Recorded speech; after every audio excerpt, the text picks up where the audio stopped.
Zilch left, 35 Wichita Macho Dice Toe. right, F5. Dice right numbers, 3 Jet Spielberg. Ready? Right.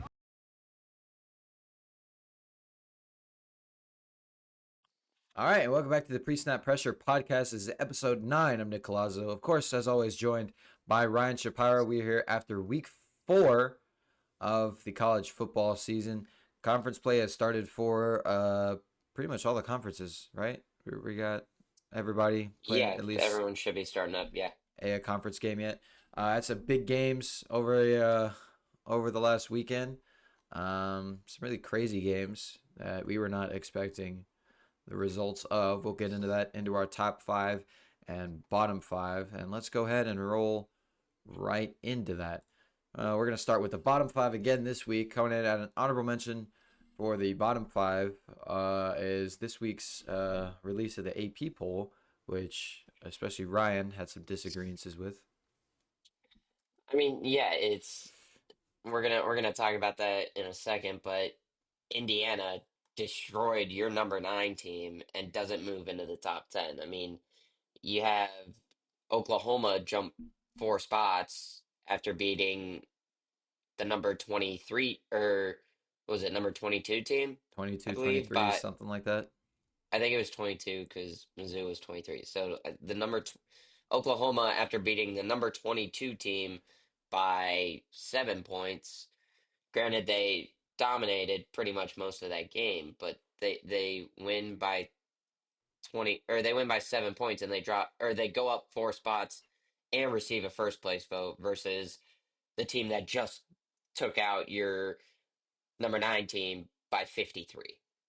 And by the way, that Illinois team is still ranked I at don't 23. really understand the 4 spot jump for Oklahoma. Like, yeah, it's a good win, but they didn't. It's a great win. They still show they couldn't really run the ball. We'll get into that a little bit later, but still, there's some concerns around that team. I don't really think they were warranted of a 4 spot jump up to number 7.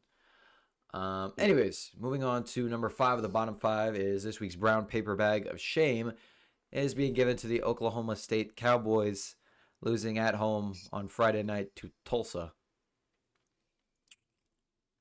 That's just bad. I was That's a about to bad say look. the same thing. 19-12 final score. Couldn't just get any offense for the Cowboys. Zane Flores looked Rodney Fields was the only one who really had a good game. Just couldn't score points. It's just, I mean, do you got to fire Mike Gundy at this point?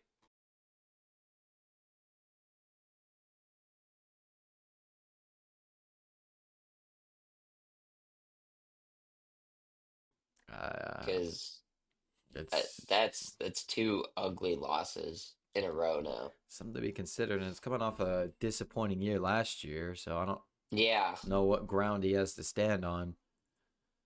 a year in which you were supposed to win the Big 12 and you couldn't even manage that. Well, to be fair, whoever is supposed to win the Big 12 really never does. So, No, but you'd at least expect them to get 1 conference win. yeah, that's true. That is true. Moving on to number 5 of the number 4 of the bottom 5, excuse me, is South Carolina when trying to run the football, which they did so horribly on Saturday night that me and you have more rushing yards than they did on Saturday night because they had negatives throughout the whole game. They had negative, what is it, 9? Yeah, they finished the game with -9. Now, a lot of that -9 came from Lenore Sellers getting sacked. And to be But fair, a lot of the sacks were really, really unnecessary. He had plenty of time on a good number of those sacks to throw the ball away or just, take, a 5-yard loss. But instead, he tries to, make magic and ends up losing 10, 12 yards on a couple sacks. yeah, and I mean, you're absolutely right. And, even with most of the negative rushing yards coming from the sacks and the pass rush, they still only got Was it 19 19 yards. yards? Yeah, that's bad. And Razul Vizon had 6 carries for 5 yards, which not exactly where you want to be in a game, and coming off a game where he had 15 for 74 and a touchdown, you'd expect that he was going to have a very similar, if not better, game, and just did not produce that. And so it kind of made the the Gamecocks offense very one-dimensional. Yeah. Moving on to number 3 of the bottom 5 is Auburn's offensive line. I need 2 full hands to count the amount of sacks they gave up. Granted, a good number of those sacks were not their fault. Jackson Arnold needs to work on getting the ball out faster. But still, 10 sacks? I What are we doing? So brutal. That's terrible, man. We can't I guess that's probably why Oklahoma's getting a first place vote. well, because Just they the had D 10 line. sacks. Yeah.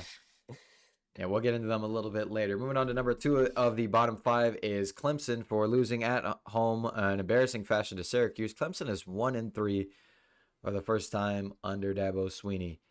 And this is a disaster. Preseason favorite to win the ACC. We're talking, this was a national title contender, what everybody thought was a national title contender. Playoff team last year, brought back 90% of their roster, and you got worse? How is my question. Is Clemson this year's Florida State? It's certainly, they have the same record through the first 4 games. And honestly, they should have lost that game against Troy. Yeah, it has not been smooth sailing for the Clemson Tigers. It was, concerning week 1 how they looked against LSU, but you could accept that, because it was a top 10 that was a matchup. good game, and it was. And then the concern got heightened the next week. And then all your fears came realized when you lost to Georgia Tech, and then this was, I guess, a nail in the coffin. Your season's over if you're Clemson. Yeah, no, playoffs are out of the picture already. Yeah, you're competing for a bowl game at this point. You're hoping for the Pop-Tart Bowl right now. Yeah, that is exactly what they are hoping for. Some backliner bowls starting 1-3. All right, moving on to number 1. It was a toss-up between Clemson and this team for number 1. Number 1 is Illinois. Top 10 team coming in to a game against 19th ranked Indiana. And Ryan, what was the final score of that game? I'll tell you this. They got beat down so bad, it looked like Florida State playing Kent State. Florida State only had a +3 margin of victory over Kent State compared to Indiana's win over Illinois. It was 63-10 was the fine. How does that happen? How do you let that happen? How do you lose 63-10 as a top 10 team? I'll tell you how. 49 carries, 312 rushing yards, and 3 touchdowns. Indiana ran the ball for 312 yards. They had more than, 579 yards of total offense? Meanwhile, Illinois on the other side had 2 rushing yards on 20 carries.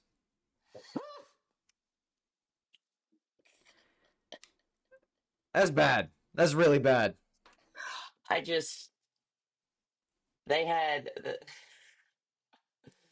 they nearly had double Indiana's rushing attack nearly had double the amount of yards as Illinois' passing. How much did they miss it by? What is it? 1? It'd be 386 yards. Yeah. That's Ugly. Bad day for the Illini. Ugly. And like you said, you don't think they should be ranked after that. I personally agree. No. Well, I don't think I've ever seen a top 10 team lose by 53 points to anyone. I don't think I've seen that either. I don't know, man. Indiana just looks so well prepared for this game. They are just, this is about as close to perfect as you can play a college football game. Hold on, give me a second. What? Oh. I'm looking up right now if a top 10 team has ever lost by more than 50. That's actually a good question. 50 in college football. Um,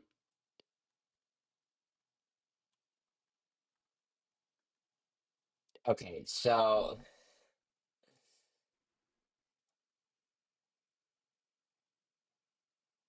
yeah, I just don't think a top 10 team has ever lost by more than 50 in the forward pass era. Yeah, I'm looking at it. The first instance that's popped up said Princeton over Virginia 115-0 in 1980 or in 1890.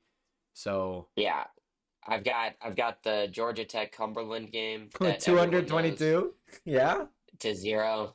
And then the Yale defeating Dartmouth 113-0. Essentially, what we're trying to say is this is absurd. How Bad. how This is big of a bad. beatdown this was for Illinois. Awful, awful looks. Yeah. All right, moving on to our top 5 of the week. Get away from the bums from this week. Uh, Honorable mention for the top 5: Trinidad Chambliss, the quarterback for Ole Miss, having a second nice game.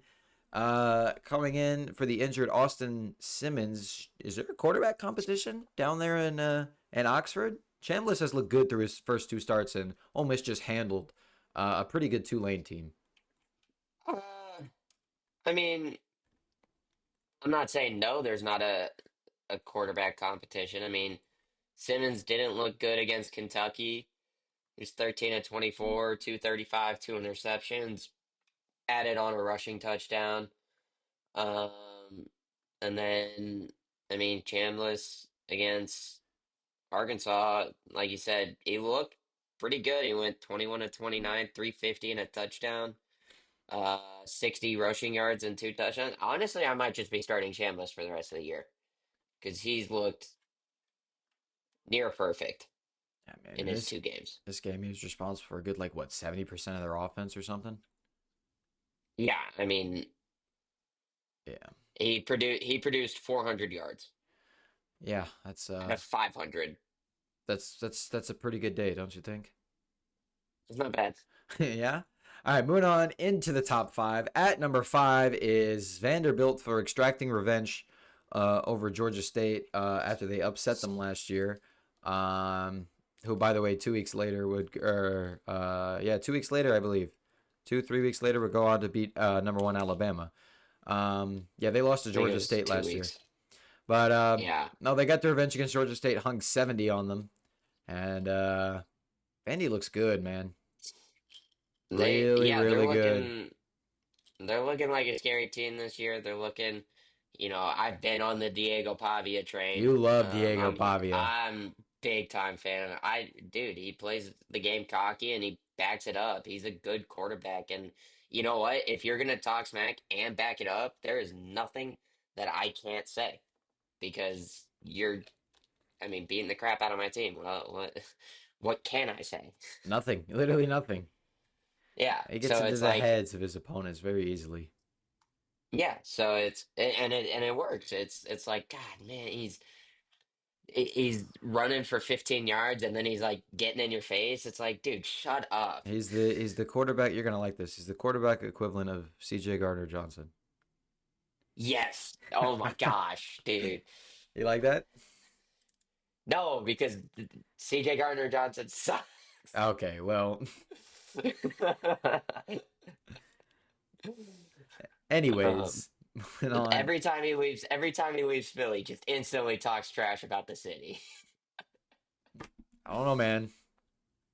He's such a homer. Yeah. Well, uh, those type of guys exist, and he's one of Yeah. them, and Pavia is one of them too. It's entertaining to watch. Moving on to number 4 is the Missouri run game against South Carolina. More specifically, just Ahmad Hardy. Um, the guy's insane. If you actually watch some of these runs from this game against South Carolina, who's got a really physical defense, especially on the defensive line, um, you will be shocked. There were a couple runs from that game where I turned to you and went, "How is he still up? How does he do that?" I, he's God. He's God. That's what it He is. is a magician. He is literally God, and honestly, he's my Heisman favorite at this point. Honestly, at this point, I think going into week 5, he is a lot of people's Heisman favorite so far. I mean, through Dude, what, 4 games? Let's see. 4 games, 79 carries, 600 yards, and 6 touchdowns. That's 7.6 yards a carry, by the way. he is second in the country in rushing yards.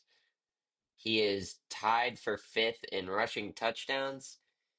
He has okay, well, I mean, he's got a 71-yard touchdown. He's got the 31st longest run of the season, which was a 71-yard touchdown. And he's fifth in the country in rushing attempts. So it's just everything about him is looking good right now. I mean, Yeah. I guess the only running back that's better is Robert Henry Jr. out of UTSA. Yeah, but who is Robert Henry Jr. actually had to face? Colorado State. Robert Henry Jr. did have a pretty good game against Texas A&M. Scratch that. These two guys, That the too. two best guys in the country at running the football. So be interesting to watch because I was questioning if Hardy was going to be able to do this against SEC defenses because we saw him do it against an FCS opponent. We saw him have a good day against Kansas and then again against Louisiana Lafayette. And then with South Carolina coming in, I questioned, okay, South Carolina, really good defensive line. Dylan Stewart, one of the most explosive defensive ends in the country. And South Carolina as a whole, as a pretty solid defense, would Hardy be able to replicate the success? He did. I mean, beautiful. I mean, absolutely did. And, we talked about it after the Louisiana game. If you can get half the production that you got from him in this game throughout the season, you're going to be sitting in great shape. And they got 138 yards, a little over half of 250, and that's exactly what they needed. Yep.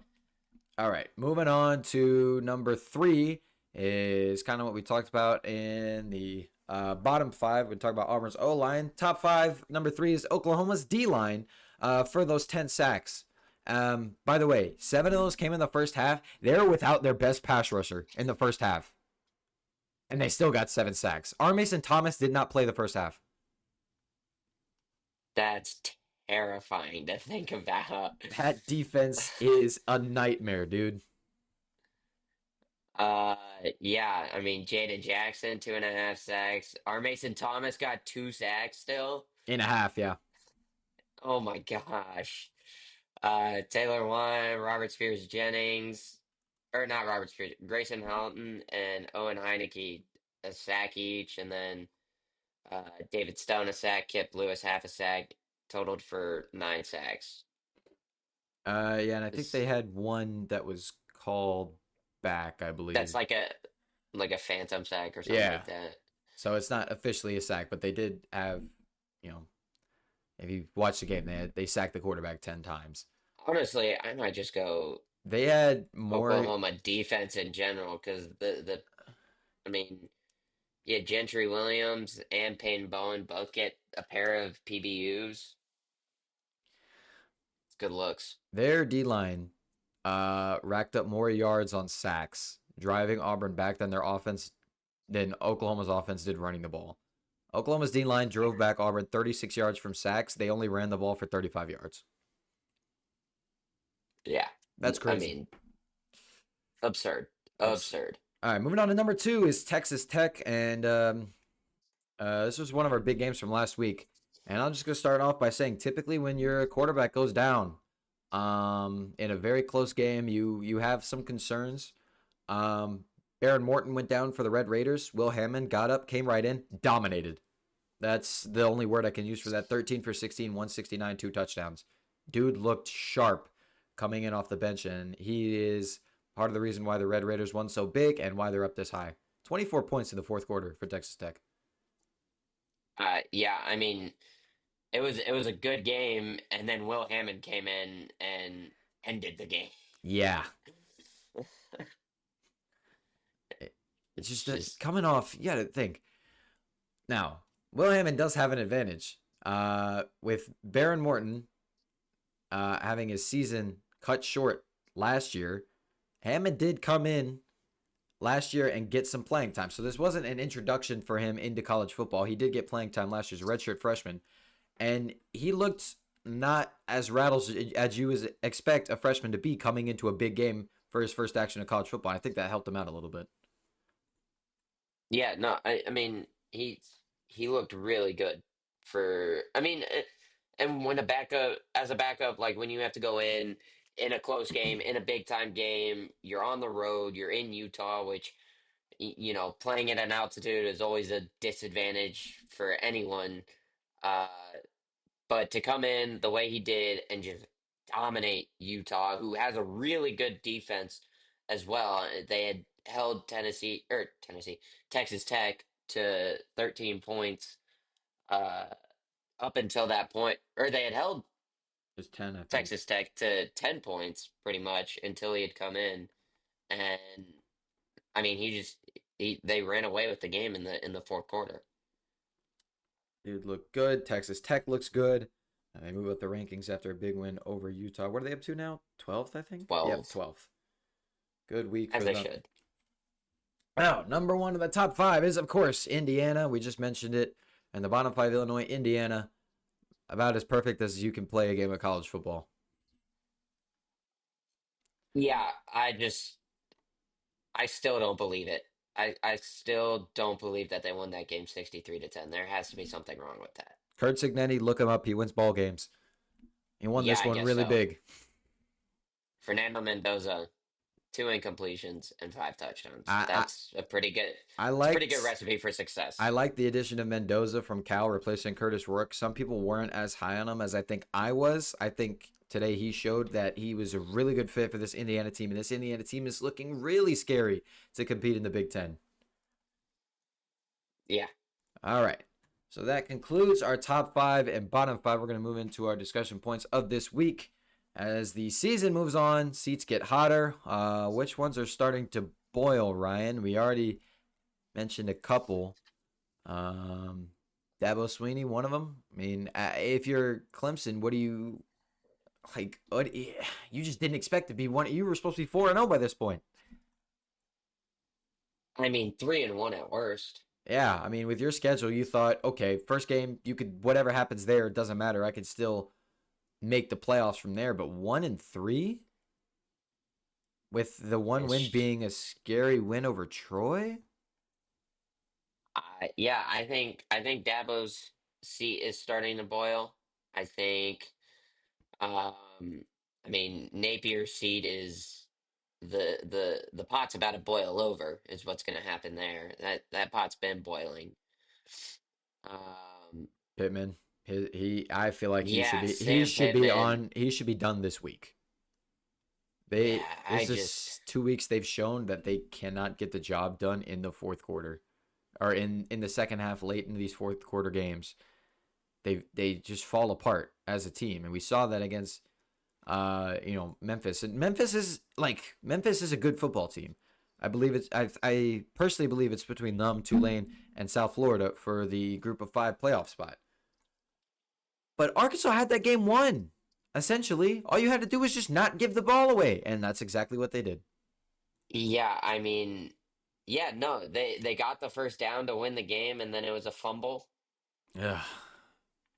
I mean, that's bad. That can't happen. And um, I mean, this honestly, the scariest part about Arkansas is they are a good football. I think they are a good football team. They could have, should have, would have beat Ole Miss. Uh, shoulda, coulda, woulda beat Memphis as well. And I mean, they could be 4-0 up to this point, but it's just that inability to close out in fourth quarters is killing them. And over their last 8 games to end the season, they have six ranked opponents, three of which are currently in the top 10. And it doesn't look like it's going to be fun. They're home against Notre Dame this week. I think they should be able to win that game, but if they can't, and it's another blown lead late, it might be time for Pittman to go bye bye. To go bye bye. Yeah, It's to go funny. bye bye. It's funny the Go way you leave leave. to another school. Now, in contrast to what coaches we think are approaching, at least a decision from the university on whether to continue with that coach or not, there are younger coaches who I think could be in position to take these bigger jobs. Um, and one of them we saw fully on display this past weekend, Brown from Syracuse. Um, Phenomenal job against Clemson. You'd think that one of these bigger schools, would they have a vacancy, would give Mr. Fran Brown a call, right? You would think he doesn't. He's done some good work over at Syracuse. They've had some good seasons as of late, and um, who who was it that transferred from Ohio State to Syracuse? Kyle McCord. Um, Kyle McCord. Thank you. He did good work with Kyle McCord when he was there. Had 4,000 plus yards last year. Um, Good season overall, but I've seen rumors that Drink could be leaving Missouri. Not rumors, but like, speculations of if he were offered the job, would he take it? See, for a guy like Eli Drinkwitz to take another Mhm. job, it would have to be an upgrade over his current spot at Missouri. That It would is it would be the Florida one. That was the one that I was seeing. Florida one. I could see, but there's a lot of candidates I think Florida could target. Drinkwitz is one. After the showing this past weekend, Kurt Signetti's definitely one. Hmm. Um, the Lane Kiffin one, I don't think is as realistic. I don't Um, think Lane Kiffin is going to leave Ole Miss. I mean, it's got to be like an Just S tier job for Kiffin to leave Ole Miss. it Maybe would have to Tennessee. be No, I'm Bama. kidding. I think it would Um, have to be Bama. yeah, I could see that. Yeah, didn't get any closer further with the board this week. Bama was on bye. Um, Yeah, I mean, and they've looked good the last 2 weeks. It was yeah. just Florida State's actually good this year. Now, granted, one coach who did kind of separate himself from such narratives this week. Granted, they played Southeast Louisiana. You're supposed to be down on them, but LSU at least looked like a top team this week. The last couple weeks they haven't. They look competent this week, so that can be tabled Yeah, for now. But yeah. still curious. Brian Kelly's on a simmer right now. Yeah, but we'll see. They're off next week, but then they really hit the bulk of the SEC uh, after that. Let me actually take a look at their schedule here because they've played one of their SEC games already in Florida, which looks shaky. But Yeah. actually, sorry, they're not off next week. They're at Ole Miss next week, so that should be a good game. Ooh, that'll be a good game. Yeah, and then it's an SEC schedule after that: South Carolina, Vanderbilt, Texas A&M, who jumped into the top 10, by the way. Um, you not agree with that? I don't agree, but I don't disagree. All right. Like, I don't think that was their spot this week. I don't think that was Oklahoma's spot this week. Like, I don't think those were the right moves to put those two into the top 10 this week. Yeah, they I vaulted think they're after both top 10 worthy, but not playing. By the way, they didn't play this past week, so they didn't really. I don't really know what they had to go off. yeah. A So one so spot why jump. is Indiana not in the top I don't. I don't know. 10? I don't know what could have possibly What are changed. we doing, AP? What are we doing? I don't know what changed in between from spots 8 through spots 7 through 10. Besides Oklahoma beating Auburn, Florida State played Kent State. I don't know why they dropped. Texas A&M didn't play anybody. I don't know why they went up a spot. And Texas actually looked Actually competent. looked good for They looked good once. for once. I don't know why they dropped. Um, And then Indiana won 63-10 and only went up over 8. So I and didn't jump into the just I I whatever. I don't know.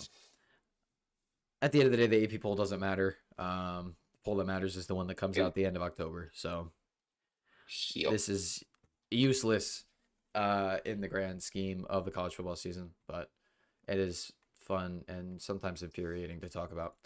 All right, moving on. We're gonna go through a couple teams, and we're both gonna say whether we think they are actual contenders or they're pretenders, and that they're not really as good as what maybe they're ranked as right now. Starting off, who do I want to start off with first? Let's go Penn State. I'm gonna go Contenders. I think they haven't really beat down on anyone, but they also haven't really played like. I mean, I shouldn't say haven't beaten down. They're beating down on their opponents, and they haven't really played anyone yet. They're playing Oregon this week. This will be their first test. They are an untested team right now, but they've been doing their job, and they're just kind of flying under the radar right now. Even though they're at number three, they're under the radar to me. I would be concerned. This game's at home for Penn State. I would be concerned if they Hmm. can't win this game against Oregon If they can't win this game, then you can get into that argument. because But if it's a they still have to play Ohio State, and they then after Ohio State have to play Indiana, who we just saw is not a force to be messed with. So yeah, they, I think, for me, need to look good against Oregon. For now, I'm gonna put them into pretender just because I haven't liked what I've seen from them so far. they're just untested. I can understand that. That's a respectable answer. But it's not the fact that they're untested because there's untested teams that have they're like, okay, you haven't really played anybody, but what you've got is what you've got, and you've used the most of it. Penn State in some of these games just hasn't looked good. Neither has Drew Aller. Yeah, Only 626 passing yards through 3 games. That's not very good for a yeah, top no, 5 potential pick or what people were labeling him as going into the season. yeah. We're gonna look to the other side of that game next week. Oregon, pretender or contender?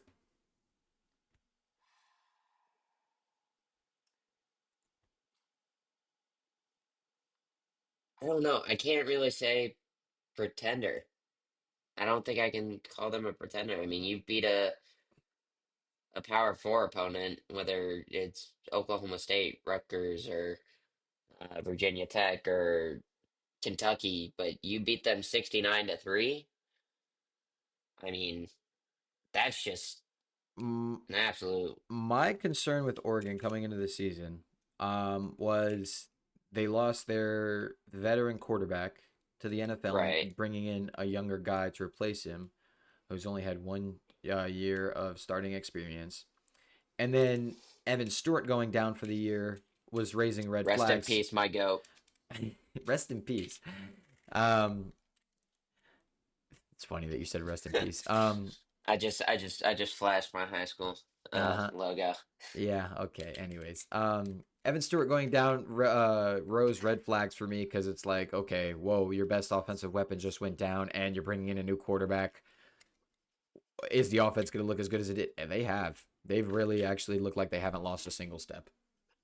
So I've really liked what I've seen from the Ducks so far. I'm going to go contender. That's yeah. I'm gonna sit in the contender spot just because I can't call them pretend. I like as much as I would like want to. I can't. I can't sit there and look at their games and be like, no, these guys suck. No, they're doing good. They're putting in the work right now. Miami, contender or pretender? Contender. I think they've gotten 2 good wins against South Florida and Notre Dame. I know South Florida is not exactly what you'd call a good win, but it's a 49-12 win over a ranked opponent. Um, then you go and beat Florida.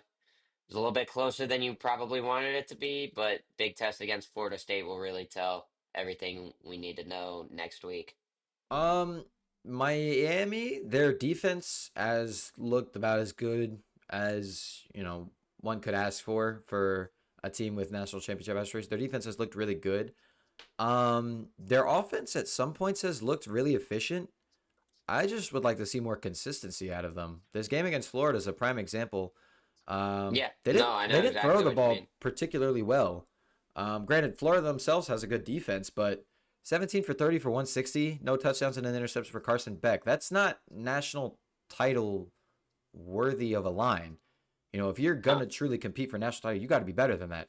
Do I think Miami can be better than that? Absolutely. I'm gonna say contender for now, but this game against Florida State this week will or next week will be really telling. Absolutely, I absolutely agree. All right, two more. You pick one. All right. Um, A&M. Uh, ah, their offense has looked good. They so far have had the best receiver in the country in Mario Craver, who has exploded these first three games. Um, their defense has looked very questionable. I'm gonna put them in pretender for now because I need to see a truly like good game from their defense before I can put them in contention for a national title. Yeah, no, I'm right there with you. I think they have a championship winning offense. I think they have a championship losing defense. I don't like the way their defense has been playing. It's been very questionable for me. So I'm sitting in the pretender area with them right now. All right. Last one we're gonna go here is Oklahoma, contender or pretender. Absolute contender. Uh, if you can figure out the run game, this is a terrifying team. And I was super low on them to start the year just because I didn't trust them at all after what happened last year. Granted, they were playing eighth and ninth string players pretty much the entire season, but this defense has looked perfect. Honestly, about as good as a defense can look. You've given up 3 points to your two cupcakes in Illinois State and Temple, and then you've given up 13 to a ranked Michigan team, and you've given up 17 to a ranked Auburn team, and you sacked Jackson Arnold 10 times. Your defense has looked exactly how you needed it to. John Mateer has looked exactly how you needed him to. If you can figure out the run game, this is one of the scariest teams in the country. Now, you just used a pretty big word there. I'm going to go contender for now, but you said if. That's been the problem for Oklahoma. We're in They hypothetical land over here. haven't been able to run the ball. And that's really concerning because it's a team that couldn't really run super effectively last year. And then they supposedly went out and got a star running back in the portal, Jaden Ott, who at this point has done nothing. He's got 9 carries for 17 yards on the season. So obviously they didn't really improve at the running back spot. That's my You know concern. who they could have. You know who they could have gone out and gotten, Ahmad Hardy. but they didn't. Nope. Yeah, it's just that's my main concern. Is I like using your quarterback as a runner too, but you need an additional asset to the running game instead of your quarterback to be effective at running the ball. And when it comes to playing a team with a really good defense, that might trip you up. For Oklahoma. I mean, we just saw it against Auburn, only put up 24 points. Who Auburn I think has they have a decent defense, but I definitely think there's going to be better defenses that Oklahoma plays throughout the season. Yeah. All right. We're going to move on to games for next week. Week 5. Season's going by quick. Mm, I don't like it. I do as well, but at the same time, slow down a little. Yeah. Slow down a little. We need football as long as we can get it. Nonetheless, we got some really good games this upcoming week. Starting off college game day, number 3, number 6 in Happy Valley, Penn State, Oregon. What do you got, Ryan? Yeah, give me the Ducks in this one. I know I just threw both of these two teams in the contender spot, but the way that this Oregon offense has looked, Dante Moore is looking really good. He's got 960 passing yards, 11 touchdowns, and a pick to start the year, and the run game has looked solid. Not running it too much. Jalen Lamar, 30 carries, 215 yards, 3 touchdowns. Um, and then De'Ara Hill Jr., 16 for 188 and 2 touchdowns. Those are their leading backs right now. They both look good. Uh, Give me the Ducks on the road in Happy Valley. My my what's gonna make or break the game for me, for this game for Oregon is probably gonna be. Let me look at their schedule. I think this is their biggest game of the year. Yeah, their next biggest games are Indiana and USC. Um, their offense currently is led by a quarterback who's, this is his first year starting for the Ducks. He does have a year of starting experience, but that was 2 years ago as a true freshman. And a true freshman receiver. If they can rise to the occasion on this grand of a stage, if the connection between Dante Moore and Decorian Moore, the two D Moores, is there, I feel like Oregon can comfortably win this game. Now, if those two shy away and this big moment where the lights are bright, I'm gonna have to go with the more experienced team in the Nittany Lions. Um, but I will say, give me the Ducks. Think they can get it done. All right, moving on to the next game, number 5, number 17, Georgia and Alabama in Athens. This is probably the second best game of the week, I'd assume. I don't. LSU will miss. I don't know. Toss up between this game. Alabama, since losing to Florida State, has looked really sharp, especially offensively. Ty Simpson, I think he's got he's got less than 10 incompletions since that game, right? I can find out for you. Yeah, he didn't have a single one against ULM, and he had 5 against Wisconsin. I So, have a single incompletion against. nope, 17 for 17. And if you pair that with a Georgia defense, especially secondary, that didn't look very good against Tennessee. Granted, a lot of that came on big plays, and you can kind of, corral that in. I feel like that's the easiest, aspect of your game to corral in. I believe Jam Miller will be back for this game. He's been out the entire year thus far.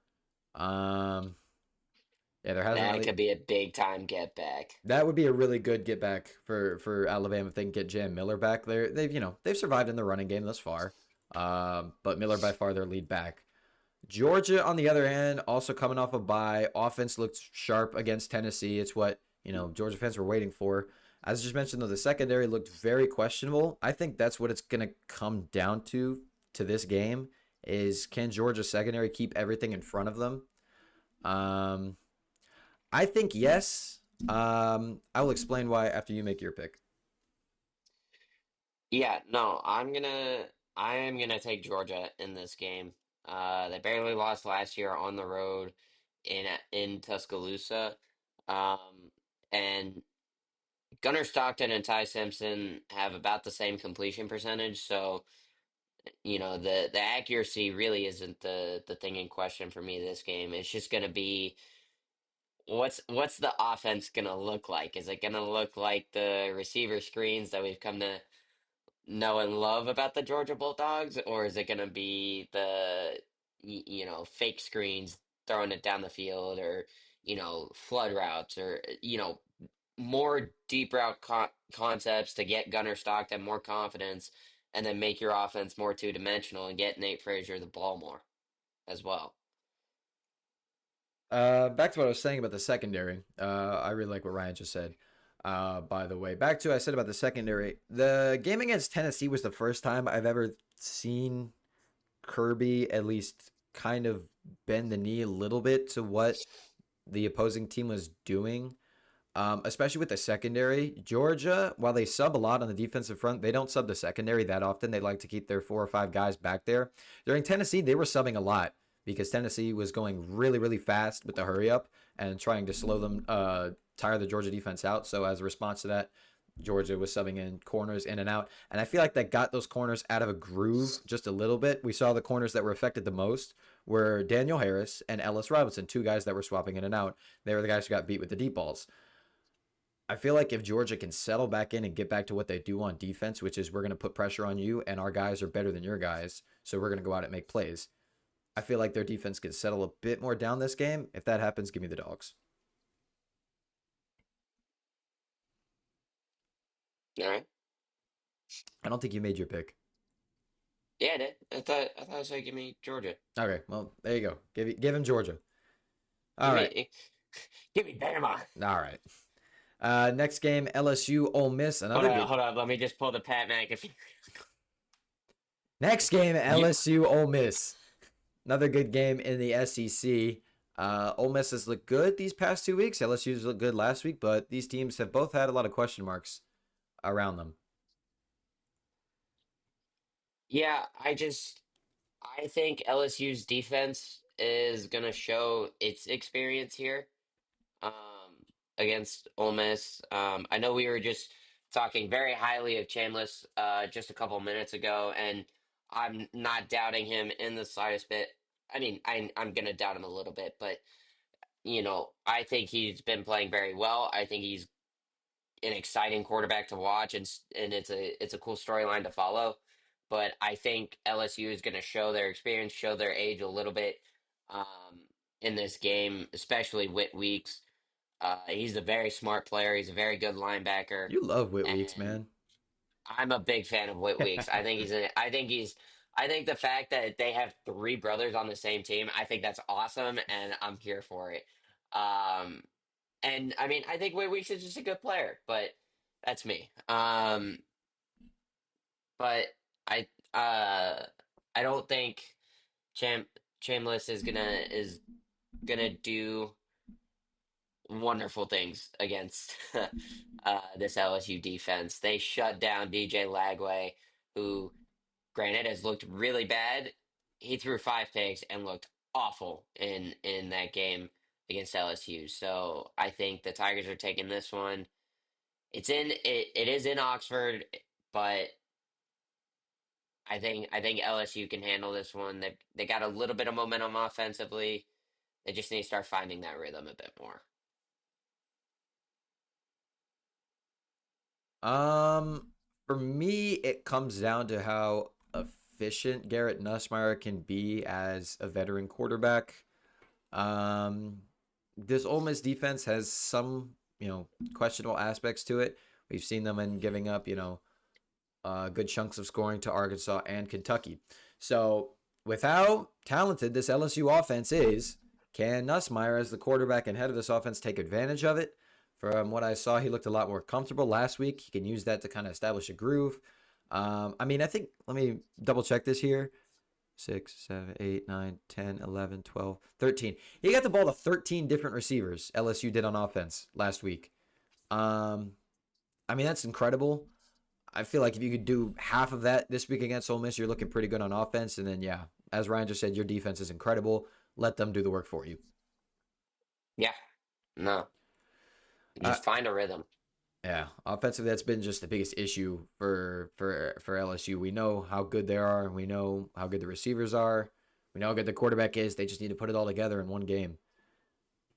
All right, moving on. USC and Illinois. Illinois, after that big disappointing loss to Indiana, take on the Trojans now, who have looked pretty good, especially on the offense through the first year. But it's a Lincoln Riley team. You expect that. That's not really what you're questioning. Jaden Maivas looked like a Heisman candidate, realistically. How do you go here? Trojans or do the Illini get a bounce back game? Give me the Trojans. I'm not picking Illinois in any game for the rest of the year after that beatdown against any ranked opponent. Yeah, I'm gonna go the Um, Trojans too. I'm gonna also go with the Trojans. Can we? I saw this online. This is unrelated to the game at all. Can the Big Ten like make a rivalry game between yeah, USC and please, USC and Michigan, and then make the trophy a Trojan horse? please, somebody needs to make that happen. That needs to be some dude. They have a platypus trophy for the Oregon State game. It took me. I'm really upset that I have to admit, but it took me way too long to realize or to like remember that a platypus is just like a beaver and a duck like combined. Yeah, It took me way too long to like realize like that's why they made that the yeah, trophy. it's funny. It's funny, but I was like, oh man, like it's because they're the ducks and the And beaver. the That's Beavers, funny. yeah. Yeah. Please give us a Trojan horse rivalry. Oh my gosh, that'd be. It needs to happen because you could make that a good rivalry. Oh yeah, for sure. All right, moving on. Arizona State at TCU. Arizona State with a little bit of a bounce back game after the loss to Mississippi State, taking down Baylor, who, as we think, is relatively good. So maybe Mississippi State's just the real deal this year, man. But anyways, yeah, TCU, Arizona State. TCU has also surprisingly looked very good. Um, Josh Hoover at quarterback's already broken 1,000 yards over the first 3 games, 11 touchdowns, 2 picks. I'm gonna go the Horned Frogs.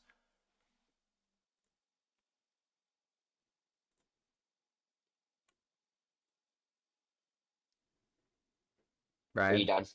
Yeah, I'm done. Okay. You cut out as you were finishing up, so I just wanted to make sure. Okay, I got you. Go ahead, just whenever. Yeah, no, I got you. Yeah, no, TCU's looked awesome through these first couple of weeks. I wasn't particularly high on them to start the year, but the second that they got that 48-14 win over North Carolina, they have been on my radar since then. And they beat SMU pretty handedly. It really wasn't close ever in that game. I guess SMU was able to stay in it. I guess they got the lead in the fourth quarter, but it didn't take long for TCU to get it right back. And overall, TCU has just looked really good uh, against their opponents so far. So I'm gonna take the Horned Frogs as well. I think they're a good team this year. I don't like Arizona State as much this year. This game is gonna be in Tempe, but I mean that loss against Mississippi State looked really bad. That win against Baylor looks solid, especially on the road. Um, but I think that they're just gonna. I think the Horned Frogs are gonna win. I think it's the Big 12, and we, like everybody else, has no clue, honestly. No genuine idea what's gonna happen, but We can you we know, can, we can guess. We can make some educated guesses, but yeah, like you yeah, said, that's about all we can do. it's the Big 12. Nobody really knows what's gonna happen. I mean, like we just said, Arizona State was the preseason favorite to win the conference. They lost to Mississippi State, and everyone wrote them off. We wrote them off. We dropped them to the middle of the pack, and then they just beat Baylor, who we thought was all really good. Yeah. All right, last game of the week, Tennessee and the team we just brought up, Mississippi State, has looked really good through the first 4 games of the season. Just blew out NIU this past week. They are 4-0. They are raring to go. Can they keep the streak going, or does Tennessee bring them back down to earth? Uh, you know, Tennessee has looked good this year. They looked really good in that game against Georgia. Honestly, I was expecting a like 34-10 Georgia win just because of how tough that Georgia defense is. Joey Aguilar and uh, the quarterback has looked phenomenal. Um, and Josh Heupel looks like he's finally getting that team ready for a real push in the playoffs. But man, Mississippi State, they I feel like there's something there brewing in Stark Vegas. Give me the dogs. Yeah, Blake Shapen's been one of the bigger surprises for me through the first 4 games of the season. He's been really, really efficient. Just taking care of the football. Only 2 interceptions through those first 4 games. On the other hand, Aguilar's kind of been the exact opposite. I'm gonna give the ball to the receivers, and that I know they're better than your guys. I'm gonna be taking shots down the field here and there. Can Mississippi State's defense keep up with that is the question. And we already saw them kind of put a bracket on a top 5 receiver in the country earlier this year, and Jordan Tyson. I think Chris Brazel's up there for one of the best receivers in the country. I think they could do it again. And man, those cowbells are loud. Give me the dogs as well. It's they're a scary team right now, They're and scary. they're only looking like they're getting better. I want to point this out. I'm picking this because I want Mississippi State. I think it'd be awesome to see Mississippi State win this game. Do I think they're the better team? No. I think Tennessee is definitely the better team. I think Tennessee's a playoff team. But man, Yeah, but it'd be I just sick to think see Mississippi State win this ball game. I think they will. I think they will beat Tennessee. I think they're not necessarily the better team, but they're playing like they're the better team in my Oh yeah, opinion. no. I think they could also beat Tennessee. Yeah, like this week. That's why I picked them. Yeah. All right. Well, that is gonna do it for all of our previews for next week's games. Hopefully, another good week of football is on the way. That's gonna do it for us for this week on the Pre-Snap Pressure podcast. And we will see you guys next week.